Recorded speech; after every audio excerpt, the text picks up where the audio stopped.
Stephanie Kuzidum calls it a broken system. Tonight's Hopper Hot Take, we're talking about athletic trainers in secondary schools. A year ago, I posted on Facebook this Facebook post. I'm going to read you most of it here. Says there's a broken system in Kentucky and nationally. It's called sudden death in athletics. We know this is happening. We're not doing anything about it. That's a broken system. Again, that comes from Stephanie Kuzidum. Safer Sidelines. If you want to see more of that, I'll include a link below for that. A broken system. Youth and high school sports are a broken system that's going to continue to fall apart one piece at a time. While many states are finally beginning to mandate some minimum safety standards in athletics, they are far too low and far too few in between. And they shouldn't take multiple deaths to get there. Again, Safer Sidelines in the Courier Journal out of Louisville, Kentucky, looks into these problems. We finally have a voice on this problem. Outside the Lines featured the Matthew Mangine story in 2023 out of Northern Kentucky. More national attention to the problem. But we still have a major problem that lingers and needs a lot of attention. There's these people you may have seen on TV. They're athletic trainers. They're credited with saving Damar Hamlin's life on Monday Night Football on January 2nd, 2023. Rachel Leahy from Army West Point is another athletic trainer featured in Outside the Lines in 2023 after she was responsible for saving the life of a player who suffered a significant laceration on his face. And athletic trainers are also found at the high school and even sometimes middle school levels. But this is where we need to refocus. For a long time, some of the data we've shown 70% of schools in America have athletic trainers. That's research out of the Atlas project out of the Corey Stringer Institute, University of Connecticut. They now say that number has dropped after COVID. And unfortunately, it's going to continue to drop.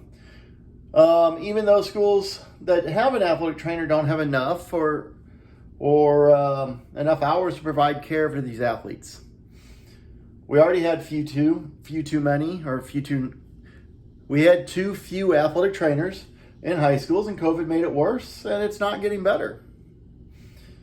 Schools must address these issues. So that brings me to today, and I'm going to read here a post on Facebook today. It says, as of June 30th, no public school in Sumter County in Sumter, South Carolina, now has an athletic trainer on staff. If you're a parent, you need to be asking why. And from other sources that I've read, guess what? It's because the school hasn't paid the bills.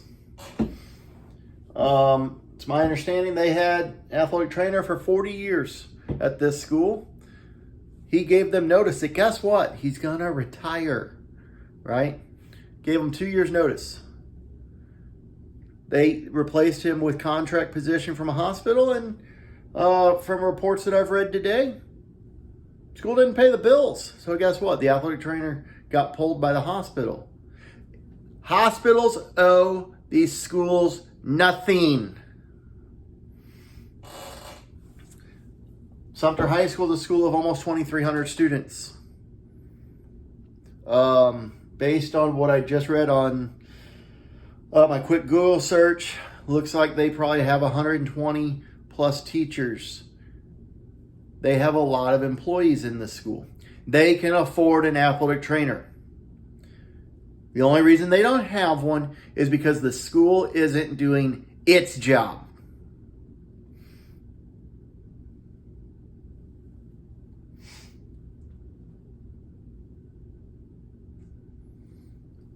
Been outside lately?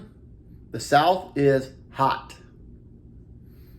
Our wet bulb globe temperature today reached 92.3 or something like that. It was floating in the afternoon, 91.6, 92-ish, somewhere in there. That's right on that cutoff of practicing or not practicing. Okay. Fortunately, none of our groups were outside when it was that hot. Football went early this morning to get in and out. Wet bulb was like 87, 88 this morning, so they were good to go. But it's hot, and it's going to stay hot.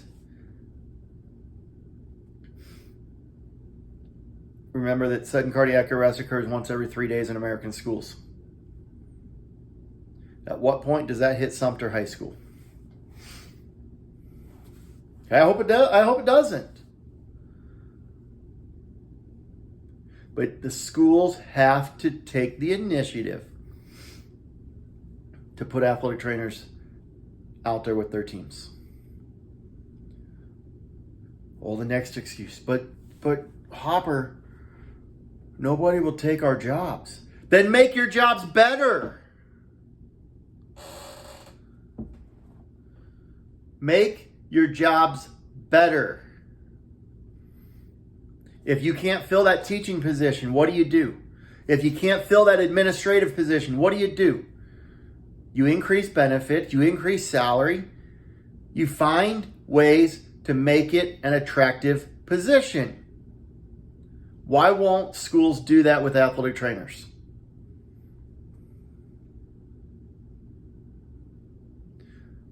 Quit talking about how health and safety is so important if you won't do the simple things like hiring an athletic trainer. It's just that simple. Guys, you go online right now, there are hundreds of athletic training positions open right now.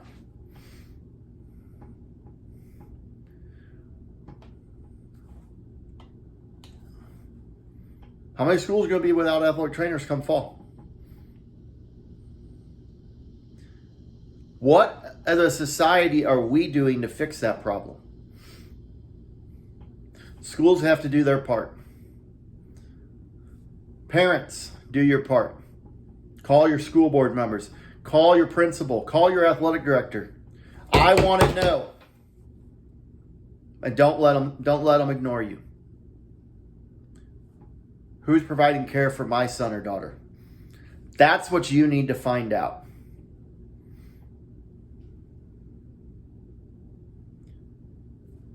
Every athlete deserves an athletic trainer. Tonight's Hopper Hot Take. Every athlete deserves an athletic trainer. It's our responsibility as a society to make that happen.